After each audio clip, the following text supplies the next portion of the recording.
Hello, everyone, and welcome back to the Dream Design Podcast with Amy Lee. I'm your host, Amy Lee Westervelt. And for those of you that are out there watching this podcast, you may have noticed a change of scenery.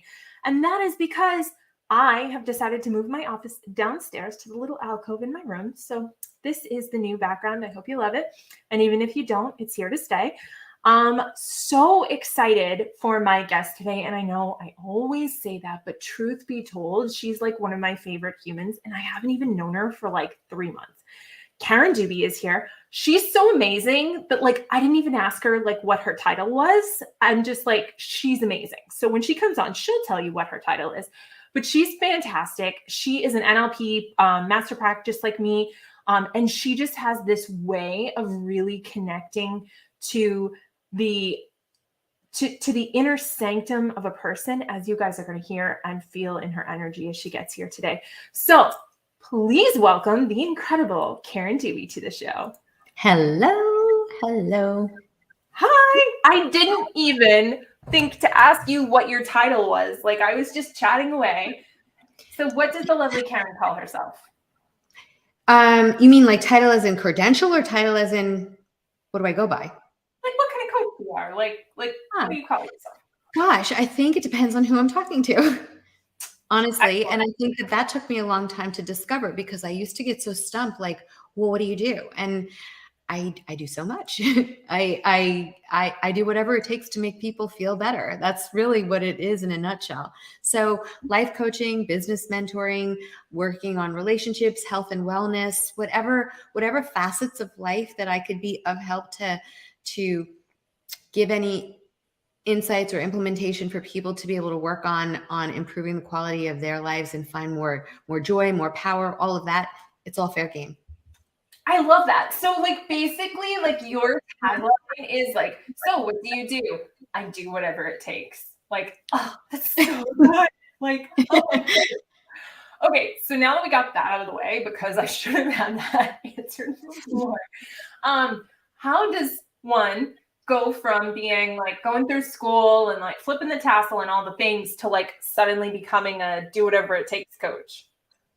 What's that what was the trajectory of that like? The trajectory of that is I found out now that my human design line is a 6'3". And so in my 6, I didn't know what I was doing for so many years. It was I'll try this, I'll try this, I'll try that. And so it was, I don't love to say trial and error, but it was trial and growth because I just kept trying and growing and changing and shifting and pivoting.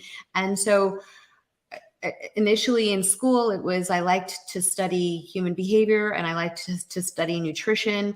And so I started that path. And then that grew into studying Eastern medicine. And that grew into a spiritual path of yoga. And that grew into self-awareness and self-development. And that grew into life coaching. So it was just this natural evolution of what started out as I really don't know what to do. I love that. And I think that And you kind of mentioned that you were a 6'3". You didn't mention yet that you're a generator. So I'm just going to put that out there that you are. I think that as generators, that's kind of how life unfolds for us, isn't it? It's very much about following the next breadcrumb and kind of going to that place where we're activated. And that can turn on and off kind of at a moment's notice. And I think a lot of people, when they're starting to recognize their sacral authority, they're looking for kind of a way to make the jump and then get the confirmation. And it's actually the other way around. It's the confirmation comes first, you're jumping and then it's you're following that impulse rather than going, should I jump there? It's you jump there because you feel it. And you're a perfect example of that, right? Just, oh, this is interesting. This activates me. Let me go study this. So yes. You've done so many different things. You mentioned that you did nutrition, you did yoga for a while. I think you told me that you went to India, right? I did. I went to India. So I started studying psychology and biology and nutrition. I had three degrees in college: psychology, biology, and nutrition. And then with nutrition, I decided to continue and become a registered dietitian and get my master's. So I studied nutrition and opened up a private practice. And I was working in dietetics, actually first in clinical settings and then in private practice. And then because of I'm sorry, you're going to hear my dogs. They're barking at That's something. fine.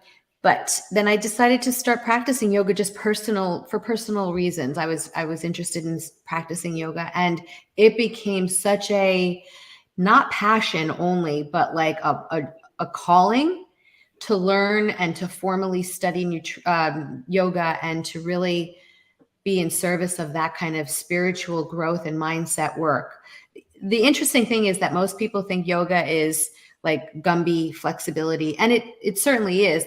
But it's a modality to working with your mind. So yoga is really the study of the mind and learning to be able to direct your focus without interruptions and be able to hold that kind of thought process for a longer period of time. So it's a mindful kind of practice. And the sister science of yoga is Ayurveda, which is Eastern medicine, and that's the study of the body. So it becomes a mind-body experience. And so yoga was, I taught and practiced yoga and still practice, but I'm not really formally teaching anymore. But I taught for 25 years. And then in that time frame, I taught yoga teacher Old training. enough to be doing anything for 25 years, you guys. It's like I started when I was 5. So when I studied yoga, I ended up going to India, and then when I was doing my Ayurvedic training, I did my internship in India. That's so cool. Yeah, it was really cool. In India, in Ayurveda, I was considered there. They used to call me doctor. Like, so when you're studying Ayurveda and you become a practitioner, you're called doctor in India. But in the United States, it's just a practitioner. Until recently, the National Ayurvedic Association is now formulating a pathway to becoming a doctor of Ayurvedic medicine. Pretty cool. That's amazing. What would you say would be good advice to someone who maybe wanted to step into Ayurvedic practice, but doesn't like Indian food, like, for science? Oh, you absolutely don't need to like Indian food to study Ayurveda as a medicinal healing practice. But it's sort of like learning a pharmacopoeia of herbs and spices as well. So it's not just capsules in terms of medicine. It's using a lot of things like you'd find nutritional value or healing properties in many of the spices you'd find in many kitchens. So I don't know that you have to like Indian food per se. Curry is one of them, but like coriander, cumin, ginger, like there's many, and there's a lot of medicinal properties in each one of those. So is coriander the one that's the black licorice is made from? That black licorice is made of? No, that's not coriander. No, there is different things that are made from black licorice. That's right. Anise is and also that's really good for throat, like if people who have dry throat or like phlegm in their throat or scratchy throats, the licorice derived things, anise, like you mentioned, are things that are really good for that. But that's a totally different thing. I am like, so on my mom's side, like they're all like Irish, Catholic. So like I'm happy with like potatoes and butter. Like that's all I need. Like potatoes and butter and I'm fine. Like just give me like a big vat of mashed potatoes and like a big pat of butter and my husband's like, well, if you want to do the Ayurvedic thing, for your vada or whatever it is, I don't even know what I am. You probably know. And he's like, you have to use these, you have to eat the spicy thing. And I'm like, I don't like spicy things. Spicy is not my thing. So that's why I was asking. I'm like, is there a way, like as I'm talking to an Ayurvedic doctor, that you can like have the practice without those particular herbs? Because they're not my favorite. You could take herbs in capsule form, so it's really more palatable. It's not the first way that it like kind of penetrates into the bloodstream as easily as something that you're just eating orally, but it certainly works and it activates. So there's that. And then in terms of food, it's not necessarily just the foods. It's the qualitative understanding of the foods that matter. So if you're like a pitta person, your dosha is pitta, you have a lot more natural fire in you and heat. And so you want things that are a little more cooling in nature, whether that cooling thing comes from something that's Indian derived or American derived or whatever nationality. There are definitely foods that have a cooling quality to it. And that's what you'd want to balance whatever you are so it harmonizes and doesn't kind of pull you into an extreme. Because when you're an extreme of whatever your dominant dosha is, your profile is, that's when you start becoming imbalanced. And I've definitely been there before. Absolutely. Okay, hold on. I'm formulating my next question. Okay. So what would you say might be going through the head of the woman who is destined to work with you? I've literally never asked that question. Oh my God, twins. Yes. We both have the same crystal. Did not everybody get the same? I think, did you get 2 crystal colors? Oh yeah. I just haven't taken the other one out yet. Me neither. I like this one. It's pretty. I do too. And I love it when it's wet because it's just okay. Yeah, me too. Okay, repeat the question. Yeah, I know. That was weird. What might going through the mind of the woman who is your ideal client? Like what if she's watching right now, like what is she thinking? So I feel that I have gravitated towards working with more women that I think because of my personal experience. I love luxurious things in life. I love that. And so I'm not the yoga instructor, spiritual person who's very like earthy and simple.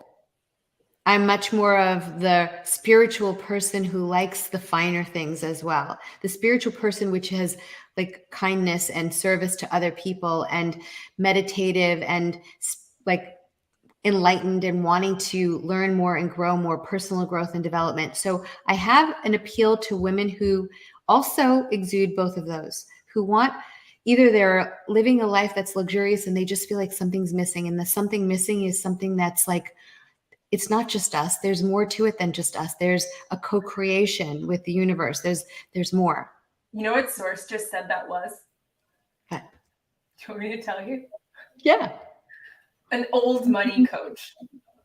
An old money coach.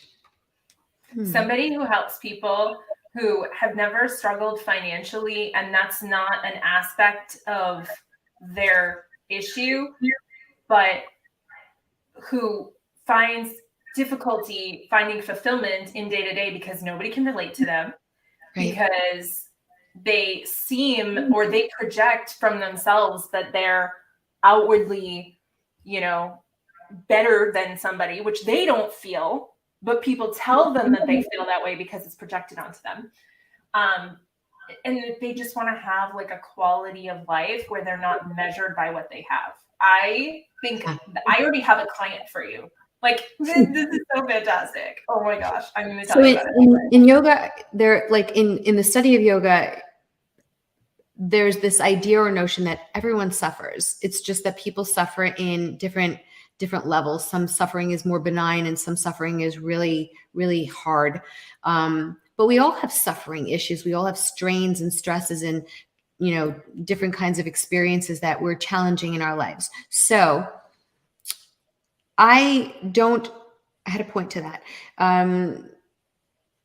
I think that because we come to yoga for that purpose, it's not that everyone has these like major devastating problems, but we come because we want to feel more fulfillment in life. We want something is just not there. And so I feel with women particularly that have had the experience of having money and had the experience of monetary or material things need to understand that those are not the things that give that fulfillment. Those are great things and I love them too. I definitely do, but there's more.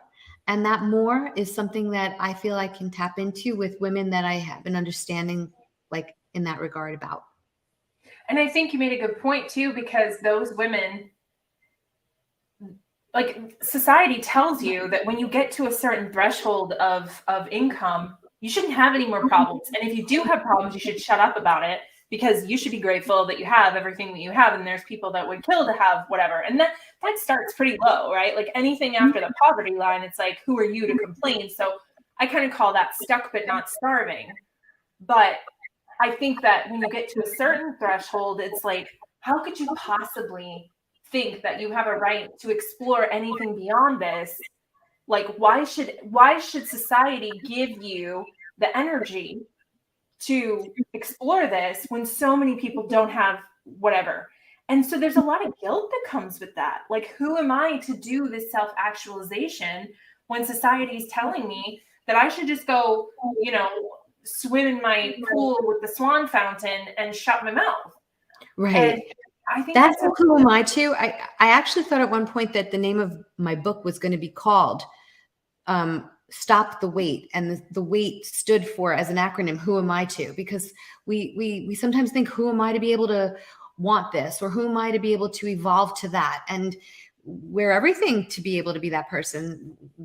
We are worthy and we are deserving of all of it.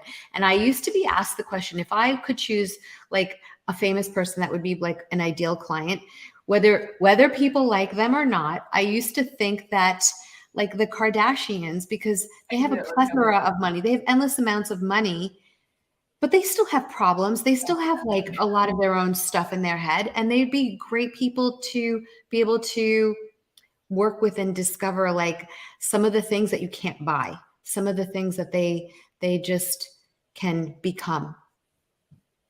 I agree with you to a point. I would say that there's so many different facets and such a sliding scale of who has money and who's a quality human. I think they fall like around the middle. I think you could find some really amazing, benevolent human beings who have money. Like I would think of somebody like maybe like what's her name there? Anne Hathaway, right? Like she's probably a very multimillionaire. And she just seems like she's a little troubled. Like I feel like she's someone who deserves my Karen. Like I could let you work with her. But the Kardashians, I feel like they would just run roughshod. What? I said note to self. But I feel like they would just run roughshod on you. I feel like they would be like, excuse me, Karen, you know how you said that I should read that book? Well, like, I could read it. However, if I read it, then that's me doing something that you said, which like, I'd rather do what I say, which is what I've done all along. So that's not really self-actualization, but thank you so much for offering. And you'd be like what? Like I think some people that have money also think they have the answers. I think your sweet spot is I don't have the answers and I have money. Like I'm willing to be humble and put myself out there and say, yes, I've been very fortunate in my life to amass this wealth. And on the spiritual side, I don't really know what's going on. Whereas you remember how our mentor was talking about on that one live she did about how some people would hire her just for the status symbol and they wouldn't even use her, but it was like a status symbol to hire her. Right. So like, I would just be weary, and I don't know why I'm like having this. I think it's because we're besties and I just feel like I can talk to you like this, but I feel like you've got to find that person that has money, but at the same time, like recognizes your brilliance and is like, Karen, teach me. You know what I mean? Yeah, for sure. Yeah. So if you guys are listening out there and you're rolling in it, Karen is here and ready for you. For sure. Thank you. I think that that's really accurate. Also, because I at heart of everything is I'm a mentor. I've always been a mentor in terms of concept of proof of teaching, because I've experienced a lot of different things, which is part of my sixth line, which is going through this and changing to this and having to renavigate and a lot of different things that I've experienced along the way has been how I have coached along the way as well. The clients who come to me tend to be just a few steps behind me. Like, so it's like they can relate to me as well. Or I can relate to them very well. Yeah. I have so many ideas. Like I can see this now. Like it feels very full to me. So when it comes to personal development and all the tools that you possess in your toolbox, and goodness knows it's a lot because you're like me and we're lifelong learners and we're like, gimme. What Yeah. would you say has been the most transformational for you? Because obviously everything that we learn, we use on ourselves first. What tool do you feel like was the most transformational for you on your journey of self-development and actualization? Oof. I'm really starting to feel currently that human design is that. In the past, I would have to say breath work, pranayama, breath work, whatever, soma kind of things. Um, I think that it's underrated how intense it can be, how it can really alter your mindset and your body simultaneously. Um, so I think that breath work is really powerful and very potent. Yeah, I agree. Although I have a love-hate relationship with it because I panic every time I do it.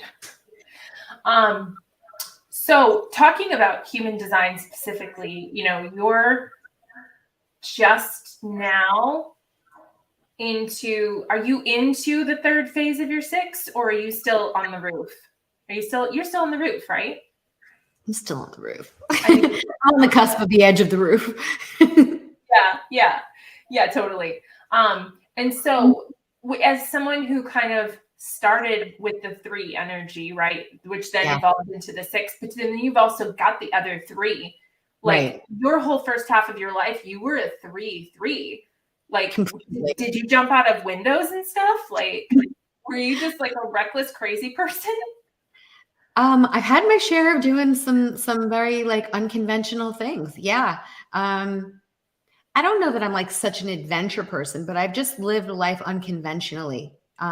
Everything I've done was, and my family is my parents are not American, so everything I was like kind of like the black sheep, always the one who was doing like the thing that was the rebel type of, not in like a goth kind of way, but in a I'm doing it my way kind of a thing. Yeah. I love that. Not in a goth way. So where are your parents from? So my mom grew up in Israel. She originally was born in Iraq in Baghdad, but she grew up when she was 2. Her family took her to Israel, and that's where she grew up. My dad has been in the States since he was a teenager, and then he went back to Israel, met my mom, and married her. Came back here, so they kind of lived here since my sister is a few years older than me, and so they got married here and had kids here. I I'm love first that. generation. I used to have like fantasies about doing Aliyah and like, so I have a funny story. I have an uncle. He's passed away now, but he has a daughter. You'll probably watch this. So hi, Andre.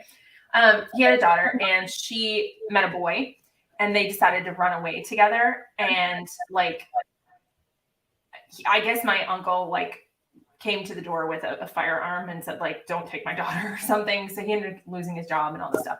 Anyway, he moved the whole family to Israel when that happened. So from the time that I was a little girl, I was always fascinated with Israel. I'm like, oh my gosh, like I want to make Aliyah someday. And, I'd follow like the Olim pages and all that stuff. And now I'm like, you know what? Like I love Israel and I'd love to visit it someday. I almost did Birthright. I'll tell you that story another day. But I feel like I would like it's the size of Rhode Island and everything around it is like not friendly. So Right. I think I would be super claustrophobic. And like as someone who's been there, like do you feel, I mean, again, my friend Maddie, who's gonna watch this too, she lives on a kibbutz there. Or I guess they just call them communes now. But did you when you were there, did you feel the smallness of it? Like, can you feel the smallness of it? No, I didn't really feel the smallness of it. No, like on a day to day, no, not at all. But there had been times where I was there where some kind of like crazy things where we had to like go underground and put masks on and stuff. So there was some weird times there. The gas masks, not just like a COVID mask. I mean, like I'm talking underground Oh, I masks. know. Yeah. Yeah. Mhm. So there was like that's like different kind of normalcy. Going to, I don't know how it is currently, but when we would go to like a movie theater or a supermarket, they would They check your bags everywhere you go. There's like detectors or soldiers at every point checking. So there's a lot of monitoring. There's soldiers everywhere. You walk the streets and there's soldiers everywhere. So it's a very different kind of living, but almost with all the chaos in the surrounding areas, there's a sense of safety because you're so protected with all of the soldiers around. It feels like kind of walking in Manhattan, like when there's police officers all over the place in like by Broadway, is different than walking in like an off the beat, like quiet area where if God forbid someone approached you, there's no police officers. You feel safer in bigger areas. So no, I didn't really feel the smallness of it at all. Yeah, I think I'm just destined, at least for the next 10 years, to just experience the Holy Land through other people. Because I have a story. I have like a major story. I had zero plan of sharing it, but I'm going to now. So when my parents, I have an older brother and sister. When my parents were pregnant my mother was pregnant with me, they were, the four of them, flying home from Israel. Okay. So they took, El Al was the airlines. They took the airlines from Israel, and my mom is 6 months pregnant with me. Yeah, I was born January, and this was in September. So she was like 6, 7 months pregnant with me. The flight was hijacked. This is a famous story. Oh my God, your parents were on the Raiden and Tebby? Stop it. My parents were on this flight. I forgot the number of the flight, but so I think there was two terrorists, and they took out like guns, and there was a grenade. They pulled the grenade. They had to land the plane in London, and as they were landing the plane in London, they let me think of the exact story. The cockpit, the private security on El Al, the cockpit arranged it where they were going to like kind of do a nose up in the air, and out from the cockpit came the security with a gun and apprehended the two terrorists. Okay, so this is a different one. I'm thinking of the one when they had to land in Uganda and they had to go save all the people in the... No, this is a different one. That's the one I know. Poor LL. This happens to them a lot, huh? I think that there was two. I think that was one, and this is the other. So it was apprehended. There was one of the women, because there's so many layers to this story. Her name is Leila Khalad, and she was the woman terrorist from Palestine, and she had a grenade. They lit so my mother lost her diamond ring. Everyone was evacuating in London on the plane. My mother lost her ring. She went back to get it, and the grenade almost blew up. Like it was detonated, actually. So my mom went back, and it was like a whole big thing. So Leila Khalad was arrested, apprehended, and whatnot. And then she was traded. There was a trade. So she was a free woman.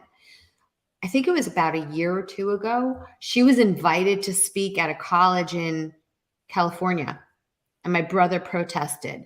My brother was like, how can you invite this woman, this terrorist woman, to speak at your school?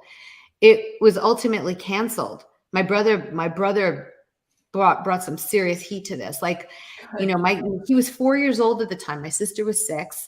And anyway, there was a documentary that was made maybe 7, 8, 9 years ago. I don't remember. I was married at the time, so I know I'm still married, but I know my husband was in my life because we watched it together. And it was the craziest thing.